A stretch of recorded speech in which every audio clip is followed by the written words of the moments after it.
What's going on, guys? I'm back with another video. Today, we're going inside my Criterion Collection to talk about a recent movie that I just watched, and that movie is Choose Me. One of the recent pickups during the 50% off sale at Barnes & Noble, a complete blind buy. Had no idea going into it what to expect. This movie was phenomenal. I loved it. And if you've never seen it, filmed by Alan Rudolph, came out in 1984.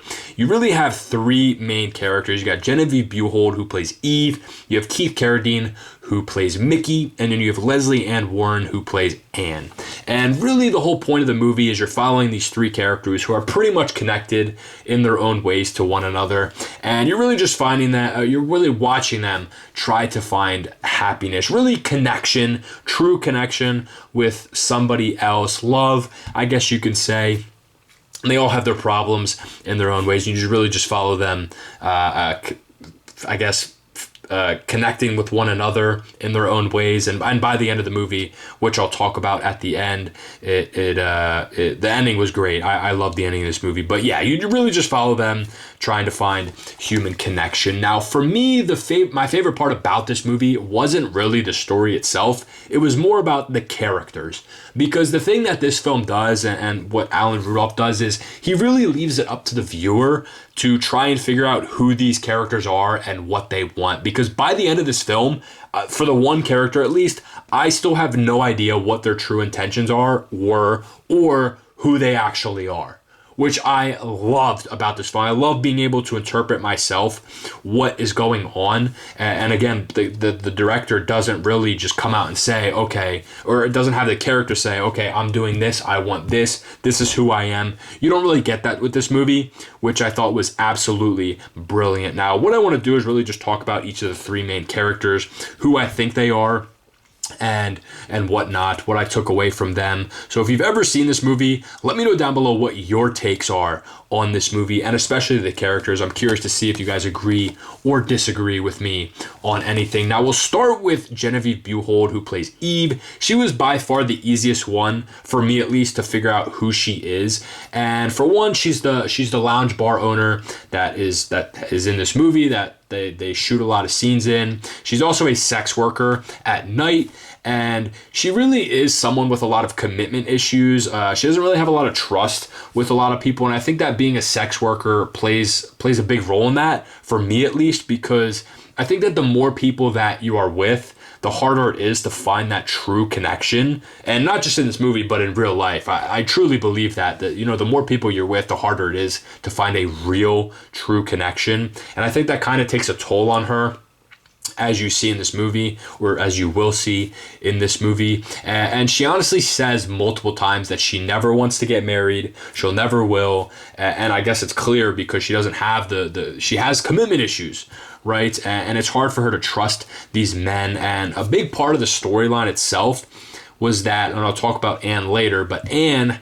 hosts this love show on the radio where people call in asking about love, problems that they're having, and Anne is, I guess, the love guru. She tries to answer them to the best of her ability.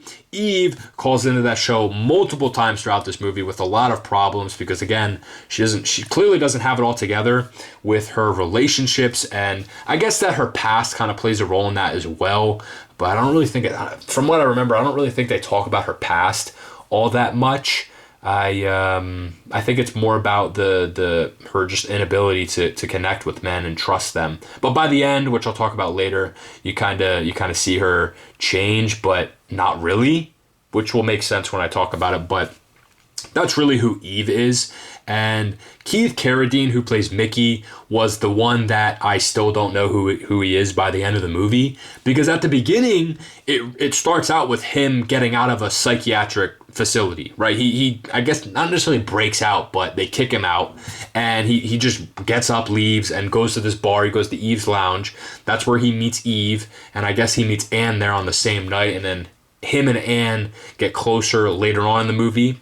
But he goes to this bar, meets them, and he really is a mysterious man, which kind of adds to the, I guess, confusion I had watching this movie. Because again, it starts off with him getting out of a psychiatric hospital So off rip, I'm saying, okay, this guy has a loose screw somewhere. He can't all be there. So I'm a little cautious already as to what his intentions are. And, you know, he's this mysterious guy. He's really done everything. He's a mechanic. He was in the military. He's a photographer. He's a writer. He traveled across Europe. I mean, this guy, he was involved with the CIA. I mean, he's literally done it all. So I'm already questioning his mental ability. So I'm like, okay, are these stories real? And later you find out that when Anne's going through his stuff, you see these pictures, you see these books.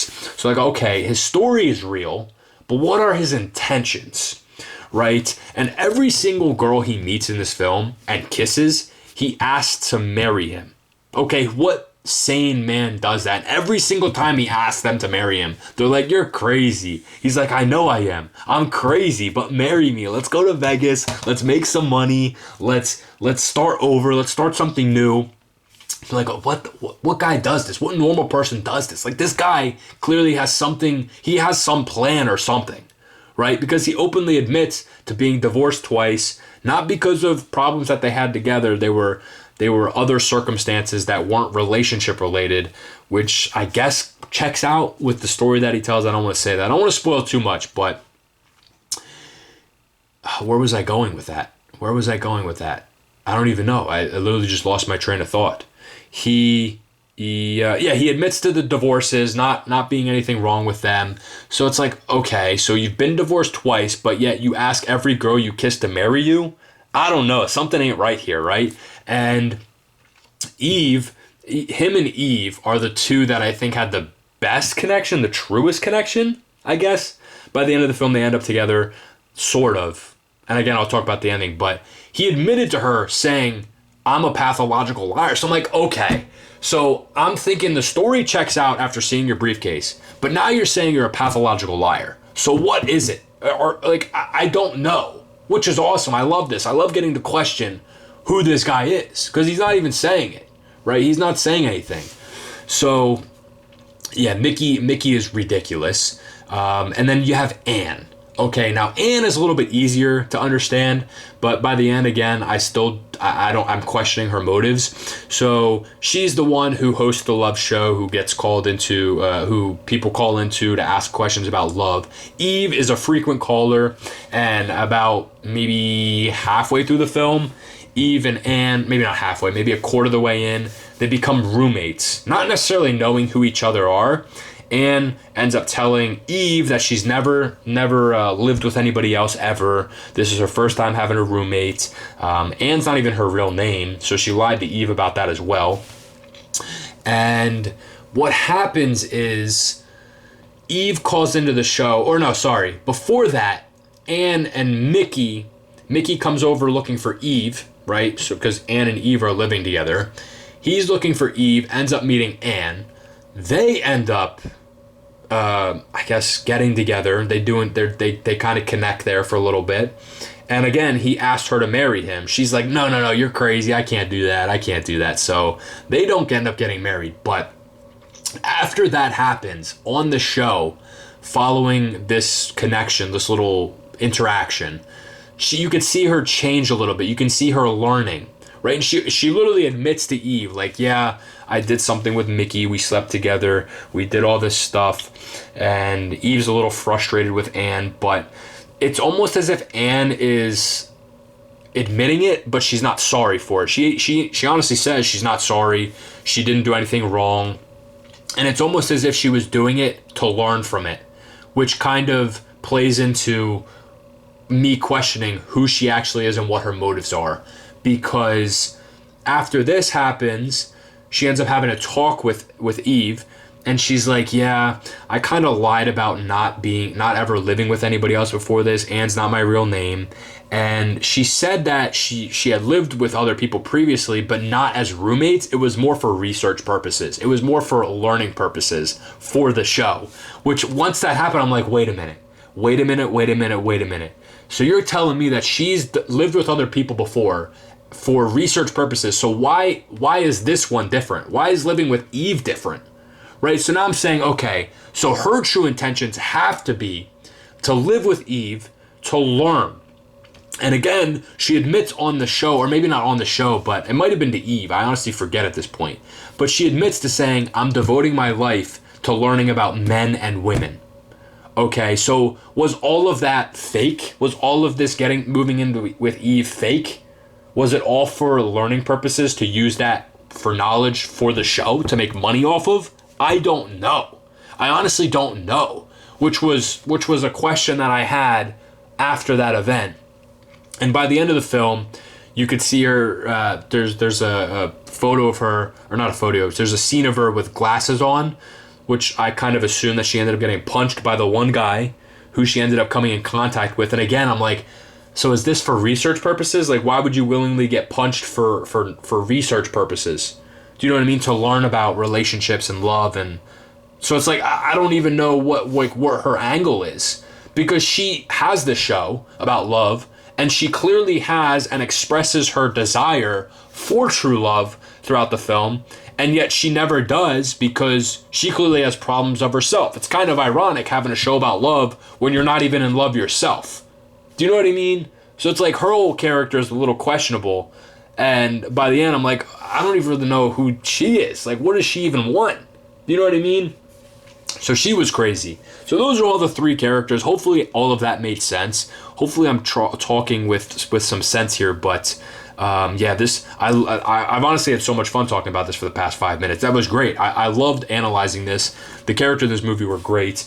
Now, on top of the characters being my favorite, I thought that the actual movie itself, I guess the term would be cinematography. I thought this movie was absolutely beautiful. I thought that the use of, I don't know if you call it natural lighting, but there was a lot of scenes outside at night, and the use of street lights with the shadows, I thought it was absolutely brilliant. I know in a lot of movies that they make nowadays, if there's a dark scene, you can clearly see the person, you can clearly see their face. Not in this movie. The use of shadows was absolutely brilliant. And on top of that, I think that there's a lot of scenes, I know, there's a lot of scenes in this movie that use mirrors to their advantage, and I honestly don't know why I love this, but a lot of the scenes were shot aiming the camera at the mirror, which was then pointing at the character itself. Again, I don't know why I love that. Let me know down below if you feel the same way. I think that it just adds a little bit more depth to the scene, getting to see the person's back, but then also seeing the person's face through the mirror.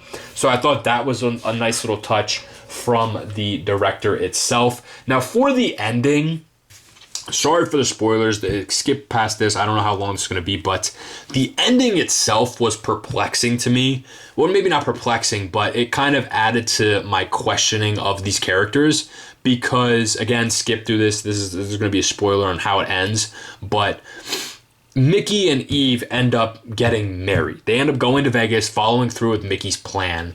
And the ending scene is them on a bus, and they're talking to this lady. She's like, oh, you guys out here for vacation, your family? She's like, no, we're actually on our honeymoon, showing the girl her ring. And then it ends with the camera on Mickey and Eve, right? Eve's cuddling with him, her head on his shoulder. And she I think she said something along the lines of, marriage is a commitment. It's a serious commitment.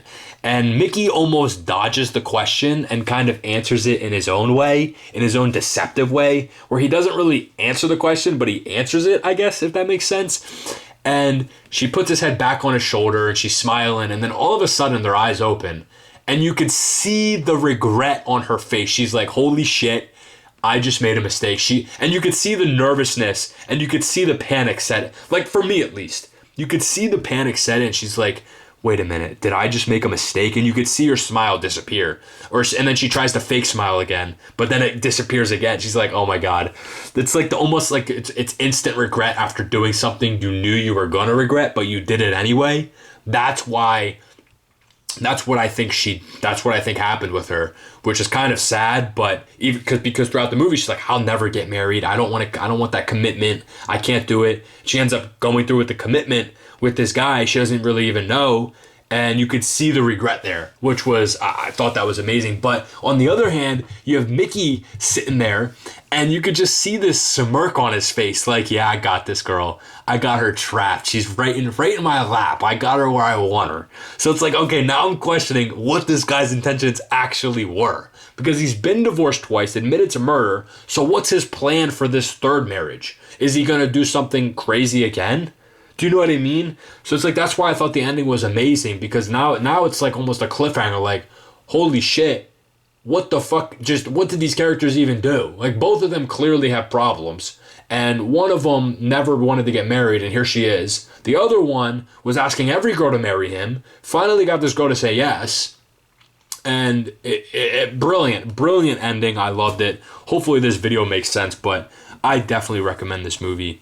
You guys need to check this out if you've never seen it. Go check it out during the 50% off sale in December. I think December. This is a great movie. It's the Blu-ray as well. So let me know down below if you've seen it, what you guys think of it. Did you love it? Did you hate it? Did you agree with anything I said in this movie? Hopefully this isn't too long, but yeah, this movie was great. This is going to stay in my collection forever. I'm not even going to lie. And then for you Dexter fans out there, the show Dexter, I didn't even know this going into this movie, but Keith Carradine is Special Agent Lundy in Dexter during the Bay Harbor Butcher season, which I thought was cool. The movie came out, I'm like, wait a minute, I've seen that guy before. That's Special Agent Lundy. And it was, so I thought that was pretty cool. But yeah, that is the video. Thank you guys for watching. Stay tuned till next one, and make sure to keep yourselves worthy.